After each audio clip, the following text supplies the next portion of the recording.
y'all. Thanks for stopping by the channel. I hope everyone is having a wonderful holiday break. So happy holidays to all of you out there. If you don't celebrate the holidays, still, I hope you're having a wonderful weekend because you deserve it because of all of this that's going on, So let's get into the review. This is my recap and review for Real Housewives of Miami. This is episode 3, and this is season 4.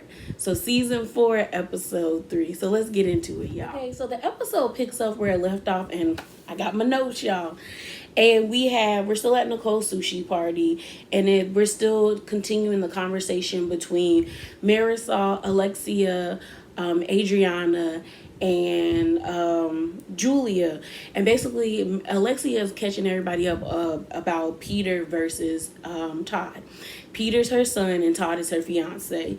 So Todd basically told Peter after they had that scary situation with Frankie. So if you don't remember from last episode, Frankie passed out after smoking too much marijuana with the family, with Peter, and everybody was freaking out. So Todd got so pissed that he told Peter, "You're going to be a loser just like your father," and that Herman had left him enough money for him to do nothing with his life. And then Alexia, I think it was a good thing and slightly a bad thing, but I thought it was important that Alexia mentioned that she was like, no one's gonna separate me from my kids, like from my boys or from my sons. And she was like, I don't think I can marry Todd if Peter and Todd don't get it together. Because a lot of parents should have that mindset.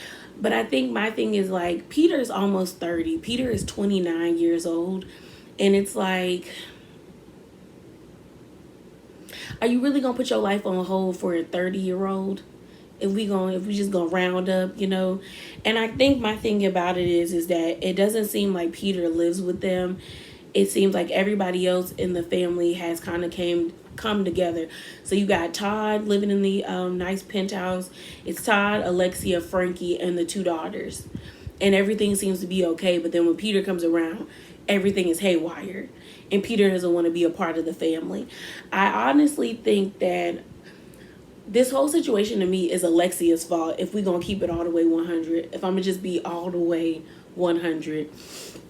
Watching season 1 and season 2, Alexia really coddled Peter, in my opinion. Because to me, when I was 17, I had responsibilities. I had to get up on time so me and my sister, we both had to get up on time so we could make it to the school bus, or we was going to walk to school, or we had to make sure we got to school on time. When I started driving, I had to make sure I got to school on time. So it's just like, Peter really didn't have responsibilities. I remember several episodes of Alexia waking up Peter and telling him to get out of bed because it was 10 o'clock. And I'm like, well, does he not have school? Is this being filmed during the summer? If so, does he not have a activity that he's doing during the summer? And then when it came to the whole modeling thing, he was very I think he just picked it to me because it was thinking about the way Peter thinks. I think he picked it in the sense of okay, I can get a lot of money and I don't have to do a lot of work. But you could also tell that he wasn't dedicated to being a model because he didn't eat right. And as a model, you have to have a certain body type. And he was always angry at Alexia because Alexia didn't train him or be harder on him about not eating. But like Alexia said, because I was proud of Alexia, that one episode in season 1 where she was like, if this is something you want to do, you have to do it. And he was really mad at her for putting her foot down. And I feel like she did not do that enough with Peter. Alexia says she feels like she's stuck in the middle. She's not taking sides, which I think is important because at the end of the day, like I said, Peter is 29 years old, and they said that Todd was 5 or 6 years younger than Alexia, and Alexia's 54. So 5 years younger than that would be 49, 48. So they're not super close in age, but these are 2 grown men that need to figure out their differences and get it together before this wedding. So then after they have this conversation, they sit down at the table and they all start talking about sexual things. They talk about Cuban men putting pearls in their like penises, and that's supposed to be more pleasurable for the woman. I've never heard of that. I was with Lisa. I thought they was talking about beads in your bum bum. Like, that's what I thought they was talking about. I didn't, but then come to find out that in Cuba, that's a common thing that men do. It's supposed to be more pleasurable for the woman, which I don't know how. Well, I'd have to research that and figure out how that works. Because I understand when they talk about, they were talking about the cock ring. I was like, I know how that works. I don't know how pearls and I don't know how that works in a woman. I don't know how that's supposed to work. But they had a good conversation. Then they got to Julia about being like bisexual and does she like men more than women or women more than men. And she was like, she really can't tell you. She just loves people equally. And she said she fell in love with Martina and that's how they got married. And then Alexia interjected and said that she would be receiving an award from the LGBTQIA community in Miami for being an ally. And then we end up finding out that the reason why she's an ally is because her dad was gay and he took it to the grave, and that was like he died 31 years ago. And then she was like, she basically married her father, which is crazy to me because she really did, because Herman died almost 20 years ago. Like her marriage, no, not 20 years ago. Alexia said she was married to Herman for 20 years and didn't know. No, it says 20 years later, married. Yeah, 20 years later, she married a gay man. So I don't know how long they've been married. I got that all backwards. Y'all know. My bad, y'all. Charge it to my head and not my heart. And she really did marry her father. That's crazy, though, that, like, her dad had to hide the fact that he was gay because of the time frame they were in. And Herman did the same thing. And Alexia repeated the cycle without even knowing that she repeated the cycle. So that sucks. And not saying like the being gay sucks. I think it just sucks that like she married someone thinking that they were being their true selves with her, but all the while they were hiding themselves. I did think that the comment that Adriana made was inappropriate.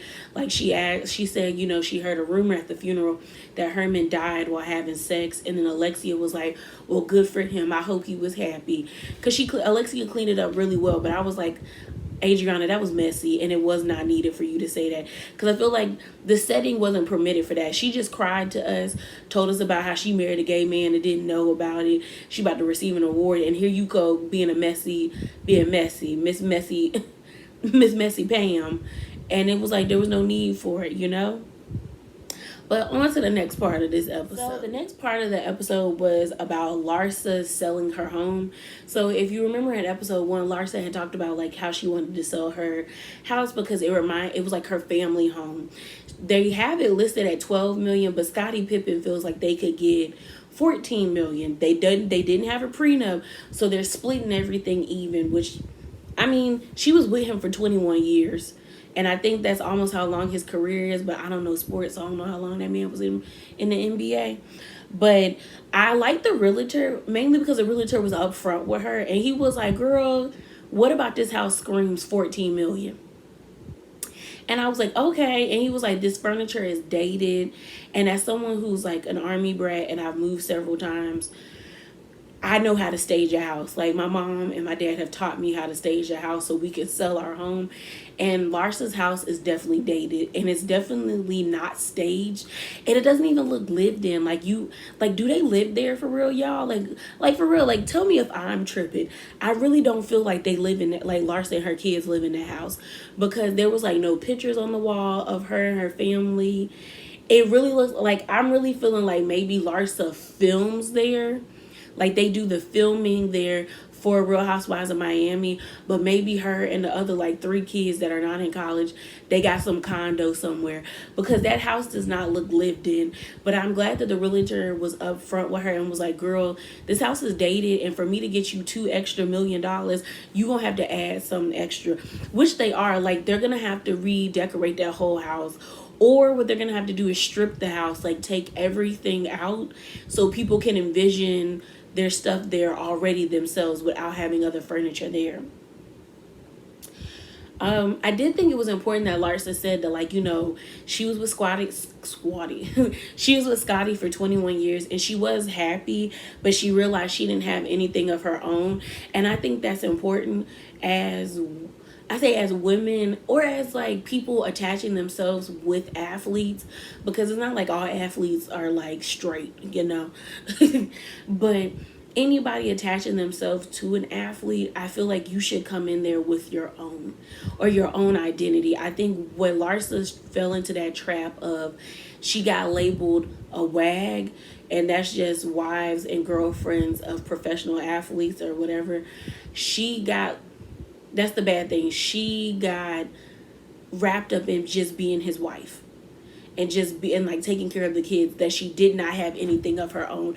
And I think a lot of people do that when they attach themselves to like celebrities and they don't come into the relationship with like their own businesses or degrees or their own professional goals for themselves. So that is what Larsa says she's working on. So the next part of the episode was Alexia and Gertie. They end up talking about, the wedding. Gertie was like, if Alexia and her weren't cool, she would kick her to the curb because Alexia is not very, she's not efficient.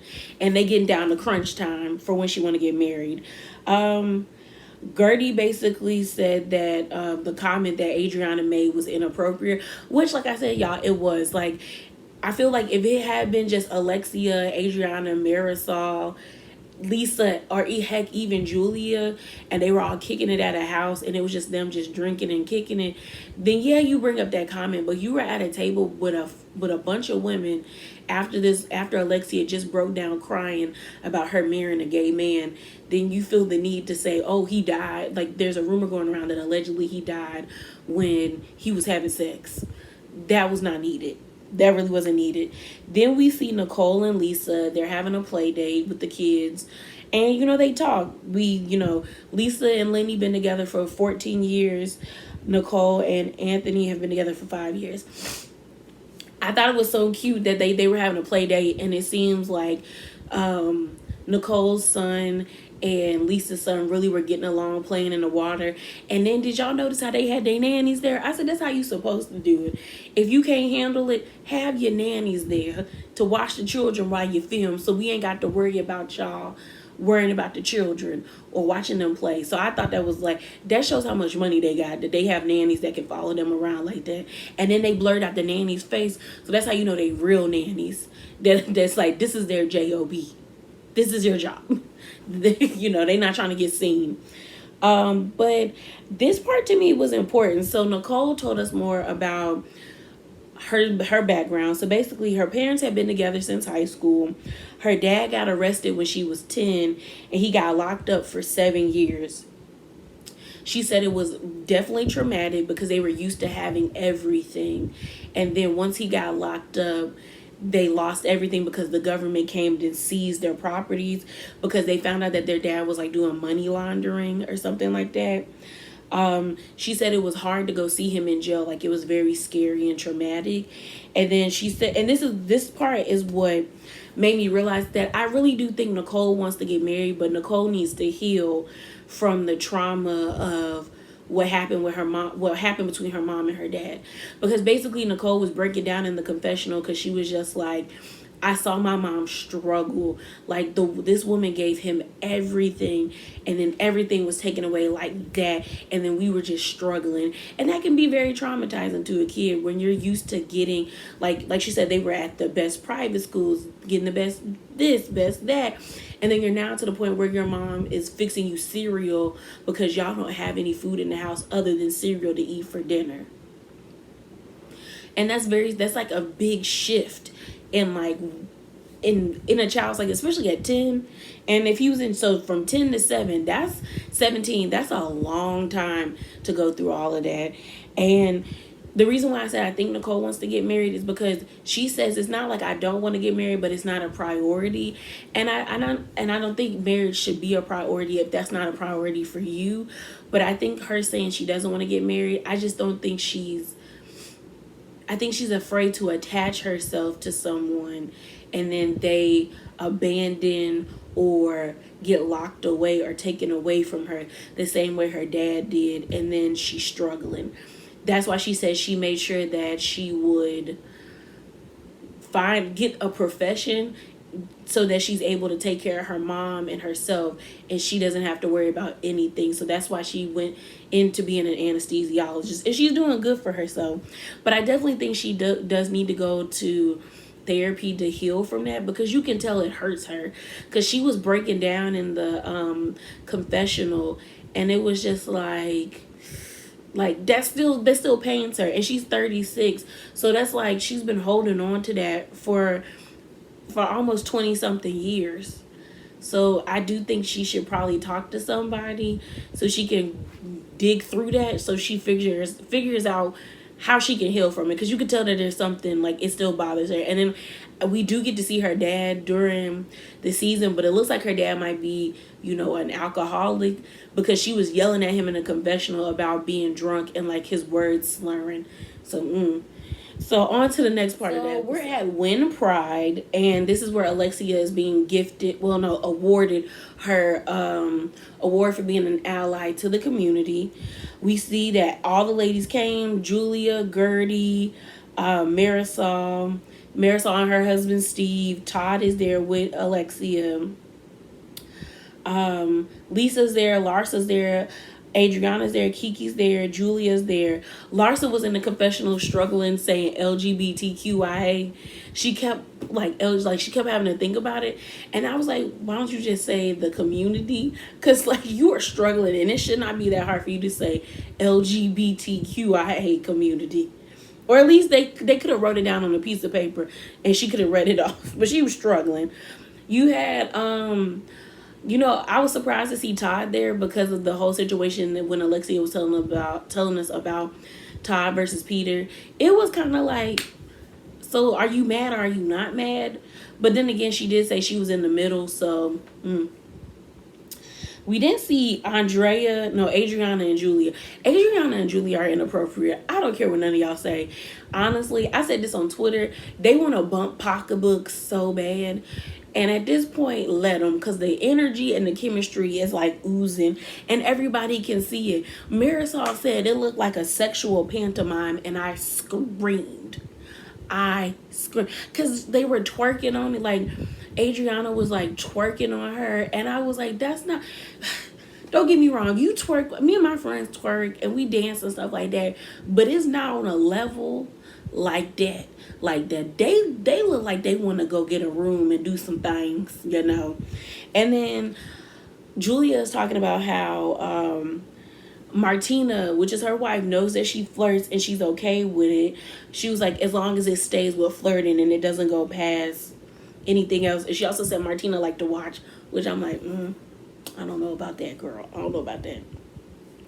I don't know about that. Julia said her and Martina don't have an open marriage. I do think I think it's really important that Julia is on here. Mainly because she is a lesbian. Well, I won't say lesbian. She is bisexual. And to hear her talk about how restrictive the USSR is, aka Russia, it was kind of like, I think oftentimes us Americans take things for granted. And of course, we all want equality. So, because I'm not saying the government is doing a great job, because they're not. They're not. I'm not saying that. But I think it's like when you hear such harsh and horrible stories about the way in which people are treated for just being themselves around the world, you sometimes take a step back and you look at America and you're like, yeah, we got our ish, because we do. We definitely do. But then you're like, okay, but there's still good things about this country compared to others. Like, it was kind of crazy that like Julia is so appreciative of being in America because she can be herself without persecution. And yes, there's still people being persecuted. That's why it's important to have activist groups and things of that nature. But like she still has, even with this like small amount of equality that the LGBTQIA community has, Julia is so appreciative to that because they don't have that. where she comes from. So I think that is important that she's there to keep reiterating that, like, we got to change things. Like, things need to be changed over in Russia, like around the world, because people should not be persecuted for stuff that doesn't involve you. Like, it does not involve you. So you shouldn't be harming those and others when things that don't involve you. You know what I mean? It's frustrating. But let's get to the next part. So we have a scene with Julia and Martina. They're at the farm. They're talking. Like I said, I think it's important that we have Julia on there. Julia was talking about how her other two kids, fathers, they never got married, or she never felt the need to marry them. But then Martina came along and she just seemed like she was the right person, so they got married. Then we see Frankie, Alexia, Kiki. Side note, Kiki is very pretty. Like, throughout this whole episode, she's just naturally pretty. I didn't like her lips for the pride. I just think that's a lot for no reason. But when she was at Alexia's house, she looked beautiful with the flared out hair, and just very, like, you can tell she's naturally pretty, because I don't even think Kiki really got on makeup, and her skin is flawless. But she looked cute there. She looked cute at the art gallery for at the art show for Martina. She looked amazing. So they're all at Alexia's house. They tell Alexia about they tell Kiki about the whole conversation that Alexia is supposed to have with Herman's lover. His name is Leo, I guess. And they're supposed to meet up on Monday to have a discussion about Herman. And, Marisol is like, adios mio. Like, she's just so like, I can't do it. And I was like, Marisol is so dramatic. But they're going to have a conversation and sit down. Then we see Julia and Martina getting ready for Martina's, her first art show. Martina is visibly shook. She's nervous. She upset about Julia's cleavage, but Julia's boobs weren't even that bad. Like, I thought, it's not like she had a plunging neckline. Legit, y'all, it was just like an open top and you saw side titty. You didn't see a lot of titty. So I felt like Martina was tripping. And another thing, Martina need to upgrade her style. Like, we need to upgrade her style. Like, she need to be on some Ellen DeGeneres type stuff, because you could tell that's like the role she plays in the relationship. But Martina's style is so old. Like, it makes her look old. Because I'm going to Google how old she is, because I don't think she that old, y'all. Because if Julia is 49, then Martina got to be at least like in her 50s or around the same age in her 40s as Julia. But I'm going to Google it. I could be wrong, y'all. Then we see Adriana walk up with Jacob. Jacob was cute. Mind you, I thought Jacob had on a headband, wig, or dreads. I stopped the episode to look, because I was like, does this nigga have on a headband wig? A headband wig, y'all. But he didn't. He's handsome. We end up finding about Adriana's rule, where she was like, she won't sleep with anybody for 4 months. Adriana ends up inviting two of her dates. Tahi, I think that's how you say his name, Tahi. I would have went with Jacob, because Tahi was not that handsome. He wasn't hitting it for me. But she accidentally invited both of them. But Tahi, she's been talking to for 3 months, so he's closer to the 4-month mark of them getting busy. And then Jacob, she's only been talking to him for 2 months, so he got 2 months to go if he want to get busy with her. Then we see Adriana introduce Jacob to Julia and Martina. And Julia was bothered, y'all. This is why people think there's something going on with Julia and Adriana, because it was like, why are you bothered that she has a date? She was over here talking about that it was not cool that Adriana didn't tell her that she had a date. And she was saying that, like, it's fine if she has a date, but she should tell me. And I'm like, she didn't really have to tell you anything, ma'am. You're married. Y'all are friends. And then she tries to preference is like, we're best friends. Is she trying to hide stuff from me? And I'm like, no, it doesn't seem like she's trying to hide stuff from you, but like, on some real, ma'am, she ain't got to tell you who she dating. I mean, she should, but she doesn't have to. But you can see like Julia sizing up Jacob and Jacob doing the same. So obviously Jacob knows something about Julia and Adriana that we don't know. Cause he sure was looking at her like, what's up? And Julia was looking at him like, what's up? Like, I see you.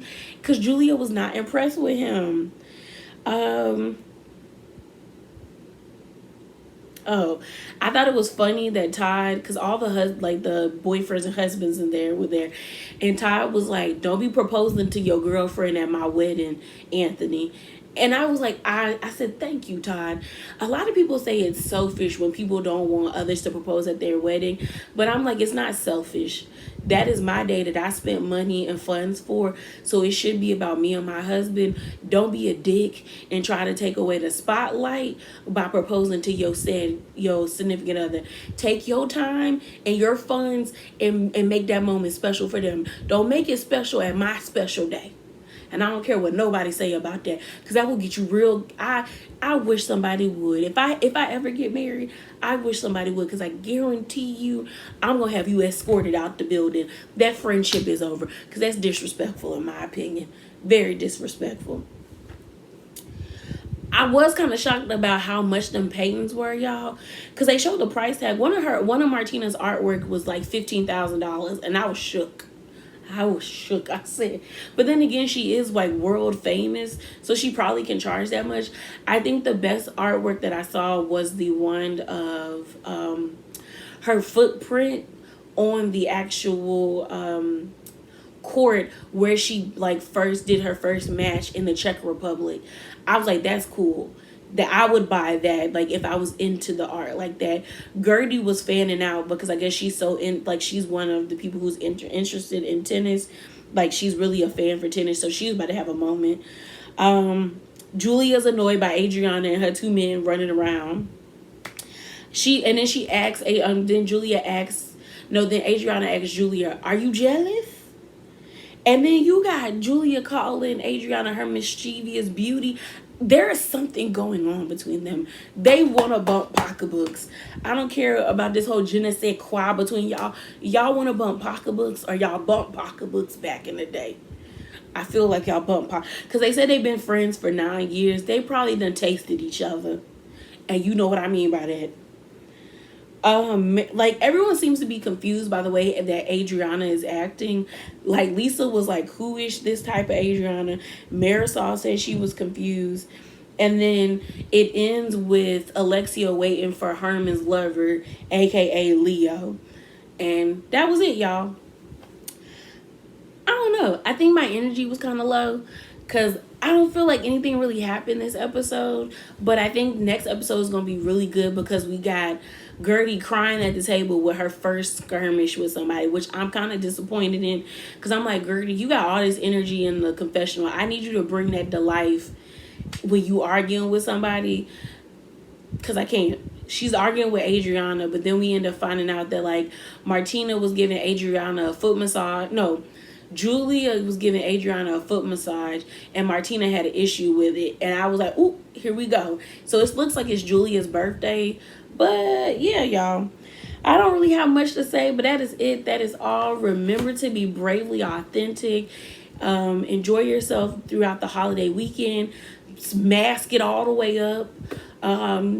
Be safe, y'all. That's mainly all I care about. Be safe out there. And y'all have a nice weekend, a nice holiday. And I'm out. Deuces.